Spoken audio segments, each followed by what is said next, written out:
নমস্কার বন্ধুরা, কেমন আছো? আশা করি ভালো আছো। আমি মমতা ছোট্ট একটি ভিডিও স্বাগত। আজকে শুক্রবার, তাই মা দুপুরে রান্নাটা শেয়ার করলাম।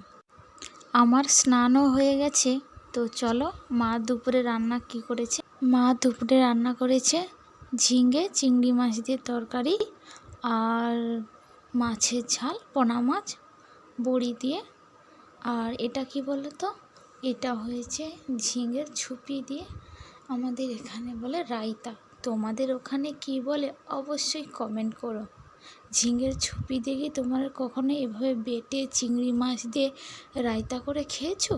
যদি খেয়ে থাকো অবশ্যই কমেন্ট করে বলো। তো বন্ধুরা, এখানেই ভিডিওটা শেষ করলাম। যদি ভালো লাগে লাইক, কমেন্ট, শেয়ার, সাবস্ক্রাইব করে পাশে থাকবেন। আর ভালো থাকবেন, সুস্থ থাকবেন। ধন্যবাদ।